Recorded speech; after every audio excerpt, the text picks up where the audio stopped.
요새 한파가 계속 되는 것 같습니다. 올 들어서 정말 예전에 비해서 참 올 겨울은 유난히 추운 것 같습니다. 오늘도 영하 10도 정도 되는 그런 추운 날씨인데요. 이런 가운데서 이렇게 여러분들이 이렇게 하나님의 집인 교회당에 모여서 하나님께 예배드리는 목적이 뭘까요? 우리가 신앙생활하는 목적이 뭘까요? 바로 천국입니다. 우린 천국 가려고 그러는 거예요. 아멘. 천국이 있기 때문에 우리는 어떤 어려움이든지 그것을 극복하면서 천국을 향해서 한 발 두 발 나가고 있는 것이에요. 그런데 정말 우리가 천국을 목표로 신앙생활을 하는데 천국에 대해서 바르게 하는 사람이 많지 않다는 겁니다. 대부분 천국을 이렇게 생각을 합니다. 영원히 건강하게 사는 나라다. 돈 없이도 풍요롭게 사는 나라다. 마음껏 먹고 마음껏 여행하고 마음껏 즐기며 사는 나라다. 이렇게 생각을 합니다. 혹 종교심이 강한 신비주의자들은 이렇게도 생각을 합니다. 천국에는 온종일 예배드리고 찬양하는 나라다.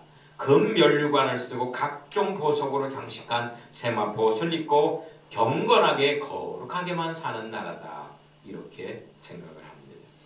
다들 일리 있는 생각입니다.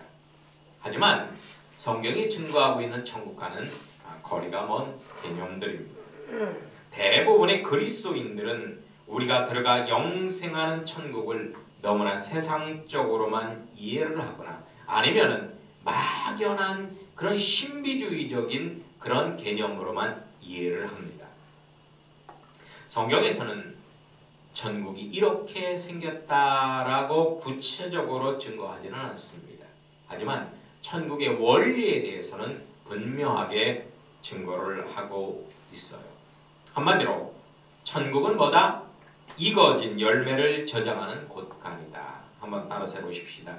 하나님의 나라는 추수한 알곡을 저장하는 곳간입니다. 맞습니다. 축정이나 가라지나 익지 않는 열매는 결코 들어갈 수 없는 나라, 그 나라가 천국이라는 것입니다. 여러분, 성경의 핵심은 하나님이 통치하고 하나님의 뜻대로만 다스리는 하나님의 나라입니다.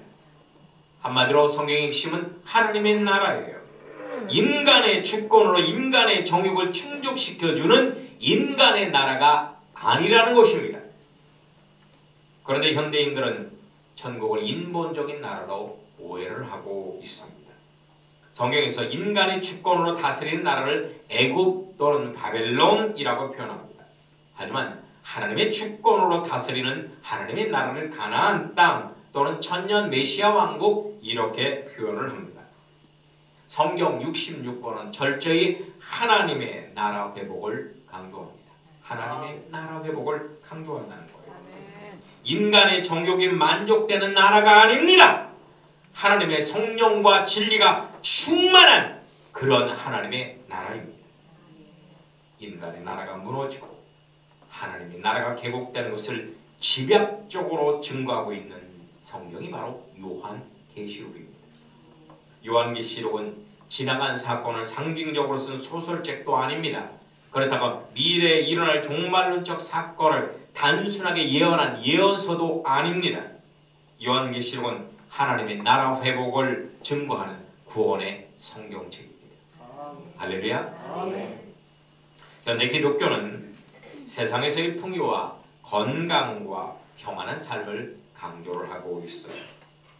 21세기는 인간의 정욕을 만족시켜 주기에 최적의 조건을 갖고 있는 시대가 21세기입니다.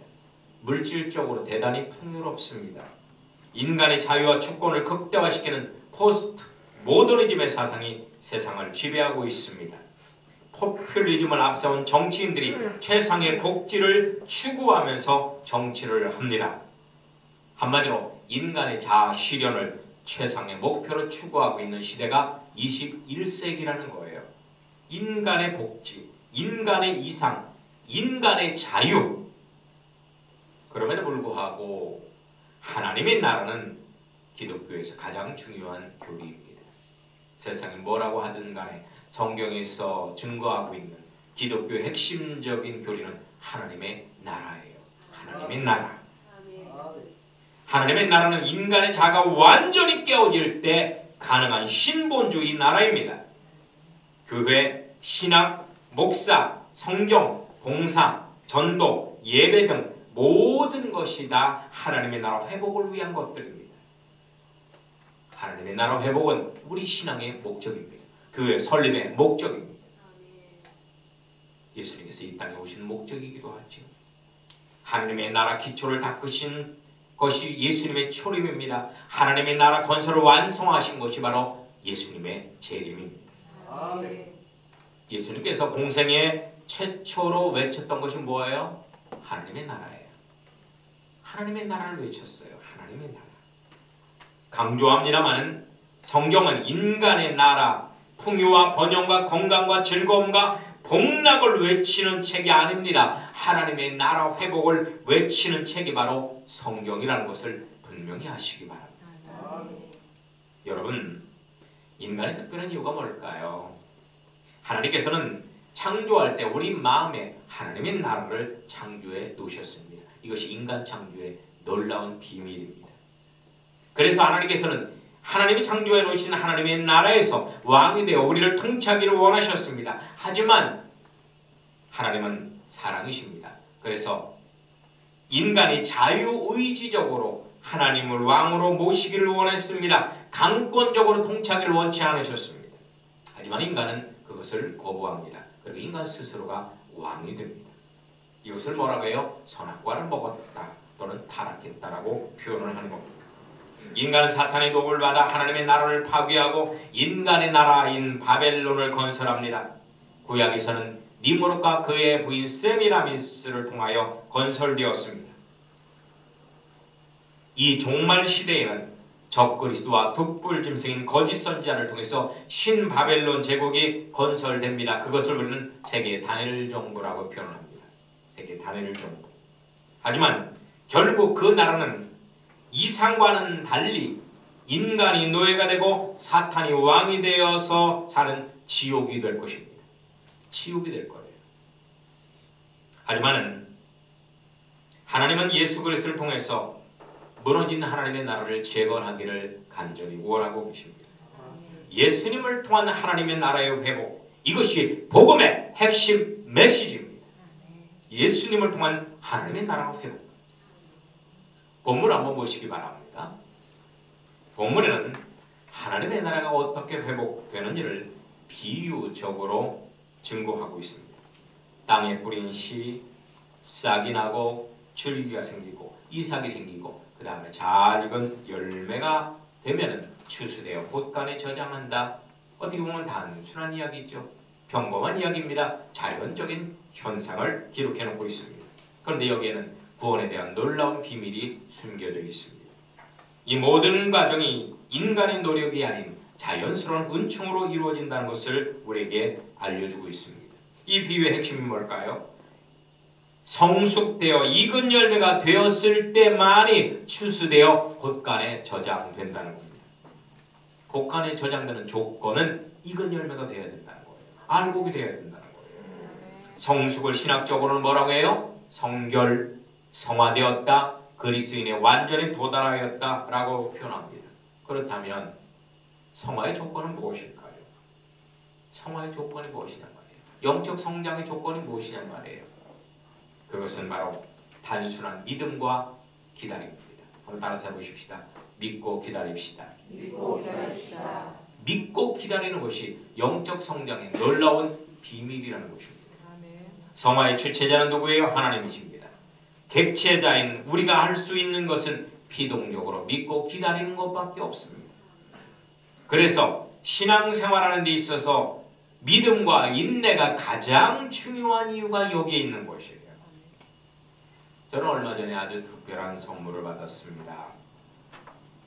한 권사님이 정성을 가득 담아서 깍두기를 만들어 사택에 가져오셨더라고요.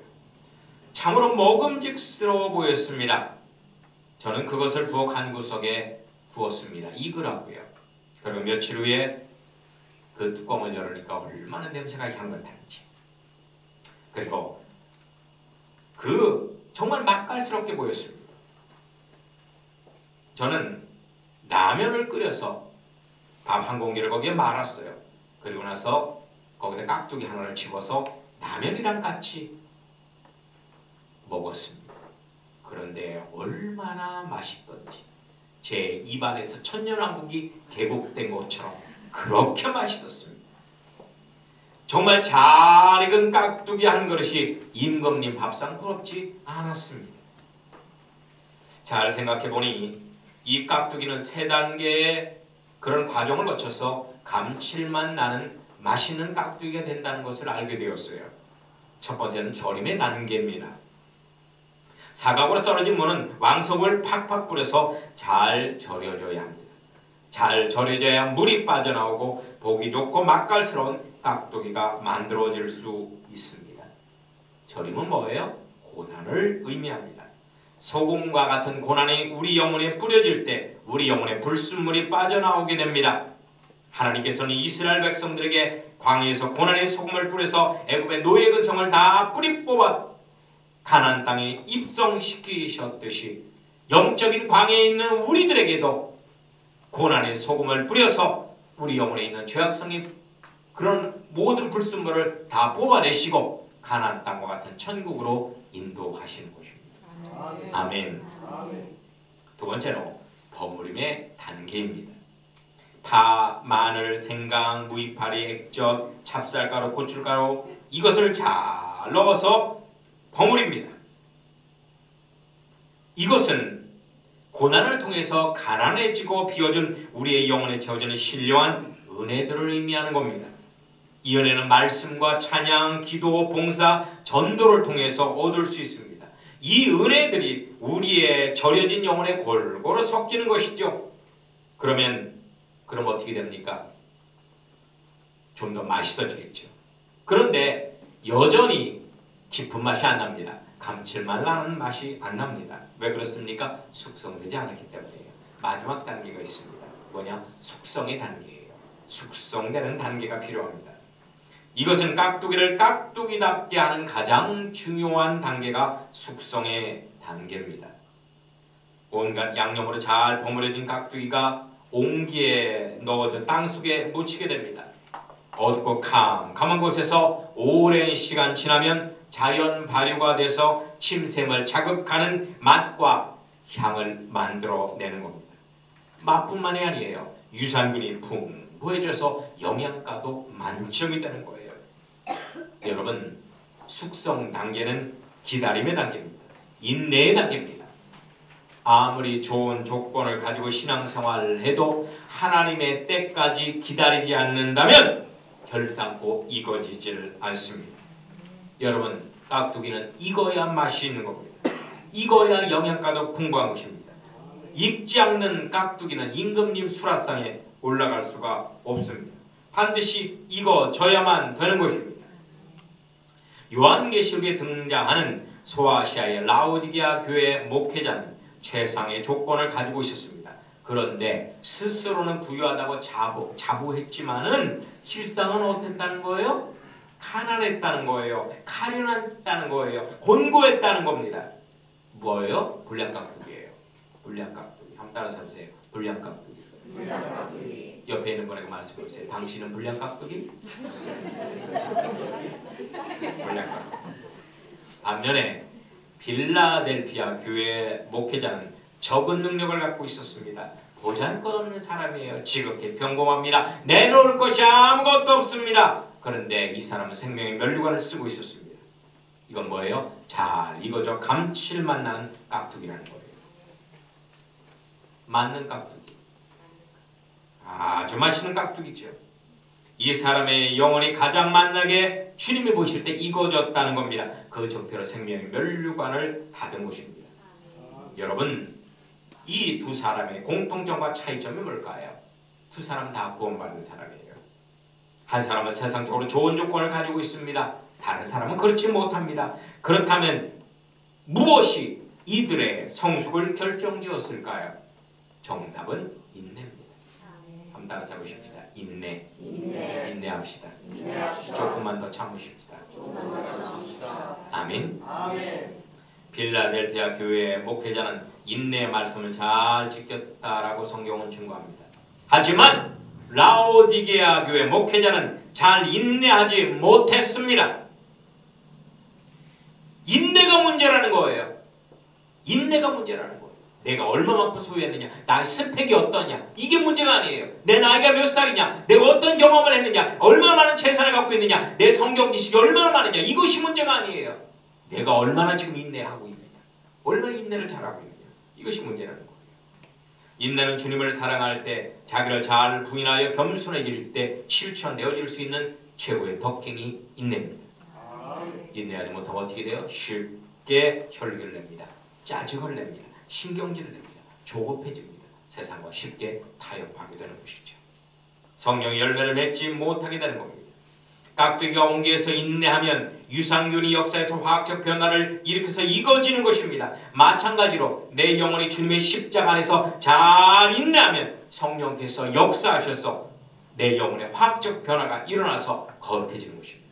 하나님이 보실 때 내 영혼에서 향기가 나고 내 영혼이 맛있어지는 거예요. 종합하에 보면 결국은 절임도 버무림도 숙성도 배추가 잘 죽어져야 이루어지는 과정이라는 것입니다. 그런 거로 잘 죽을 때 맛이 난다는 정의가 도출되는 겁니다. 여러분, 죽음은 맛과 비례합니다. 아무리 비싼 무에 좋은 재료를 사용해도 익지 않으면 맛이 없습니다. 익어야 되는 겁니다. 여러분, 처음에 먹을 때 김장김치도 그렇고 깍두기도 그렇고 처음에 먹으면 씁쓸한 맛이 나잖아요. 처음에 먹으면. 하지만 이 씁쓸함이 익어지면 향긋함으로 단맛으로 바꿔줍니다. 아멘. 아멘. 성경에 보면 가장 맛있게 익어진 한 사람이 나옵니다. 그가 누구냐면 사도 바울입니다. 바울은 혼이 담긴 바울 서신을 우리가 가만히 묵상하다 보면 바울 서신은 정말 감칠맛 납니다. 정말 맛있습니다. 씹으면 씹을수록 진하고 담백하고 향기로운 맛이 나는 성경이 바울 서신입니다. 근데 그 맛의 비결은 뭘까요? 사도 바울의 쓴 바울 서신의 비결은 고난 속에서 잘 절여지고 숙성된 성경이라는 겁니다. 아멘. 기록자인 바울 자신이 주님이 주시는 고난 속에서 온전히 인내했다는 겁니다. 그래서 그는 고린도전서 15장에 보면 자기의 자랑을 이야기하는데 자기의 자랑이 뭐냐? 날마다 죽는 것이다. 이렇게 이야기하고 있어요. 날마다 죽는 것이다. 바울은 철저한 율법지 생활의 절정에서 주님 안에서 단순히 인내할 때 변화된다는 생활 영성의 비밀을 깨닫게 된 것입니다. 즉, 잘 죽을 때만이 영적으로 성장할 수 있다는 십자가의 도, 광야 연단의 도를 깨달았던 것이에요. 아멘. 아멘. 어제 우리 주방부장님이 만든 잔치국수와 함께 교회 김치를 먹었습니다. 근데 교회 김치가 정말 시원하고 아삭한 것이 맛있더라고요. 현대 와서 한국의 김치가 세계적으로 각광을 받습니다. 왜냐하면 암과 당뇨와 비만의 원인이 바로 육류 섭취래요. 육류 섭취. 우유도 마찬가지랍니다. 소에서 나오는 우유도 우리 인간에게는 그리 좋지 않다는 겁니다. 원래 송아지를 위해서 하나님께서 우유를 만들었기 때문에 그것을 인간이 먹으면 그거 인간의 몸에 부작용이 많이 생긴다는 거예요. 그래서 채식, 특히나 발효 음식인 김치가 대안으로 떠오르고 있습니다. 여러분, 김치의 주원료가 뭐예요? 김치의 주원료가 고추? 김치의 주원료가 젓갈. 예, 우리 조 집사님께서 김치의 주원료는 젓갈이다 이렇게 말씀해 주셨습니다. 예, 그 말씀도 맞습니다. 그런데 김치에서 가장 많은 양을 차지하는 주원료가 배추지요. 그죠? 배추. 여러분, 이 배추는요, 최고의 김치가 되기 위해서는 5번을 죽어야 한다고 합니다. 5번. 이것을 배추 오사론이라고 해요. 배추 오사론. 5번 죽어야 진정한 김치가 된다고 합니다. 첫 번째, 먼저 밭에서 농부의 손에 뽑힐 때 1번 죽습니다. 두 번째, 주방에 와서 주부의 날카로운 칼로 배가 갈라질 때 2번 죽습니다. 꼭 배를 가르더라고요. 네. 세 번째, 활복한 배추들이 다라이에 담겨서 굵은 소금을 한 바가지 뒤집어 쓰고 절여질 때 3번 죽습니다. 그 다음 절여질 대로 절여져서 축 늘어진 배추 사이로 역겨운 냄새나는 액젓과 생강, 마늘 등 맵디 맵은 청양고춧가루를 양념을 잔뜩 바른 채 막 버무려서 질 때 4번째 죽습니다. 마지막으로 언제 죽느냐? 큰 옹기독에 담겨져 뚜껑이 봉한 채로 땅에 묻힐 때 마지막으로 죽습니다. 그리고 나서 오랜 후에 뚜껑이 열려지면 화려하게 부활합니다. 잘 익고 유산균이 풍부한 김치로 화려하게 부활합니다. 여러분, 우리는 김장에서 놀라운 구원의 진리를 배울 수가 있습니다. 죽음과 부활의 진리를 배울 수 있어요. 죽음과 부활이지. 이 얼마나 놀랍습니까? 그러니까 우리 가정주부들이요, 김장을 할 때도 그 속에서 하나님의 음성을 들으십시오. 놀라운 구원의 메시지를 받으십시오. 아멘. 이렇게 인내의 과정이 꼭 필요한 것입니다. 여러분, 우리의 삶의 맛이 있으려면 먼저 우리 영혼이 익어야 합니다. 우리는 살아보려고 돈과 명예와 권력의 신기를 쫓아서 아둥바둥거리며 살아갑니다. 설사 그것들을 얻었다 해도 우리의 삶의 평안과 행복은 오지 않습니다. 참 평안과 행복은 지금 이 현실에서 인내의 말씀을 지킴으로 해서 우리 영혼과 인격이 익어질 때 오는 것입니다. 아멘. 아멘. 한 번은요, 그 자식들이 엄마한테 좀 속이 상했는지 저한테 달려든 그래요. 엄마 때문에 힘들어. 우리 엄마 왜 저런지 모르겠어요. 그러더라고요. 그래서 제가 그 자식들에게 그렇게 말했습니다. 아빠가 네 엄마 갖고 산 게 몇 년인 줄 아니? 20년이 넘었다. 20년이 넘도록 네 엄마를 아빠는 변화시키지 못했는데 니들이 태어난 지 얼마 됐다고 벌써 네 엄마를 변화시키려고 하는데, 변화시키려고 하지 말고 아빠처럼 인내하며 살아. 그럼 니들 마음에 평안이 온다. 그래서 자식들과 함께 손잡고 인내할 수 있는 은혜를 달라고 통성기도를 했습니다. 지금은 잘 인내하려고 노력을 합니다. 여러분, 상대방 변화시키려고 하지 마세요. 내가 인내하면요, 내 마음이 편합니다. 아멘. 아멘. 우리의 삶의 맛이 있으려면 먼저 우리 영혼이 익어야 합니다. 우리 영혼이 익어야 합니다. 하나님은 여러분의 맛있게 익어지기를 원하십니다. 즉 영적으로 성숙되어 성장하기를 원하십니다. 여러분의 익어지는 장독대가 바로 일상의 무료하고도 고통스러운 광야입니다. 우리의 일상에 고난이 주어지는 이유는 내 자아가 죽어지라고 하는 거예요. 고난 속에서 내 자아는 쓰라리고 답답하고 아리고 고통스럽지만 조금만 참고 견디면 하나님의 의로서 우리의 영혼은 맛있게 익어지는 겁니다. 광야라는 고난의 도가니는 바로 예수 그리스도의 몸인 교회와도 같습니다. 돈과 명예와 권력은 무장되었으나 숙성되지 않은 김치가 맛있는 것이 아닙니다. 저렴하지만 익어진 김치가 맛있는 겁니다. 아멘. 여러분, 김치의 생명은 양념이 아닙니다. 오랜 숙성기간입니다. 여러분, 묵은지 드셔보셨어요? 한 2년 3년 묵은 묵은지, 그 묵은지는요 다른 게 필요 없어요. 그냥 물만 부어서 끓여도 맛있고요, 그 묵은지에도 삼겹살 넣어서 먹어도 맛있고요. 그런데 묵은지 담을 때는요 양념을 넣으면 안 됩니다. 묵은지는 양념하면 그게 나중에 물러버리기 때문에 소금으로만 절여서 그냥 장독대에 넣어줘야 돼요. 그러면 2년 3년 4년 5년 가도요 그 맛만 깊어지지 썩질 않습니다.